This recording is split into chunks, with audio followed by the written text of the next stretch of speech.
नमस्कार विद्यार्थी मित्रांनो, या व्हिडिओमध्ये आपण शिक्षणातील गुणवत्तापूर्ण व्यवस्थापन या विषयावर माहिती पाहणार आहोत। प्राचीन काळातील गुरुकुल पद्धती ही विद्यार्थ्यांच्या सर्वंकष व गुणवत्तापूर्वक ज्ञान देणारी आदर्श व्यवस्था होती। गुरुवे जीवन हे विद्यार्थ्यांच्या दृष्टीने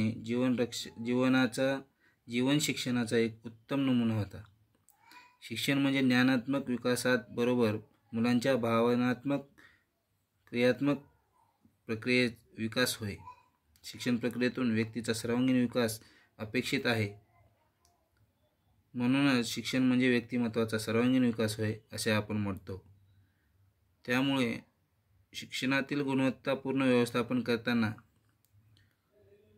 गुणवत्तापूर्ण व्यवस्थापन म्हणजे काय? तर गुणवत्ता व्यवस्थापन म्हणजे ज्ञान व कौशल्य यांची सांगड घालून जीवनाभिमुख शिक्षणातून व्यवहाराकरता आणण्याचा प्रयत्न ज्या व्यवस्थापनात केला आहे त्या व्यवस्थापनाला गुणवत्तापूर्ण व्यवस्थापन म्हणतात।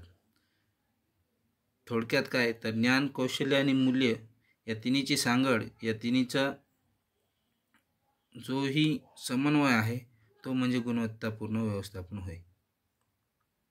या गुणवत्तापूर्ण व्यवस्थापनाची उद्दिष्टे ही विद्यार्थ्यांच्या हितासाठी उद्दिष्टे काही आणि शिक्षकांच्या हितासाठी काही उद्दिष्टे ठरवलेली आहेत। विद्यार्थ्यांच्या हितासाठी उद्दिष्टे काय?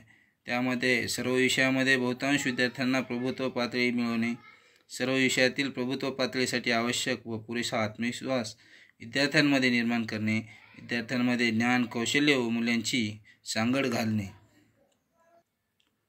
तर शिक्षकांकरिता गुणवत्तापूर्ण शिक्षणासाठी प्रयोग व संशोधनावर भर देणे, कृतिशीलतेवर भर देणे, संस्थानिहाय व शाळानिहाय नियोजनातून गुणवत्तापूर्ण विकास साधणे, स्वतःमध्ये सर्वंकष गुणवत्तेसाठी दृष्टी निर्माण करणे इत्यादी गुणवत्तापूर्ण व्यवस्थापनाची उद्दिष्टे सांगता येतील।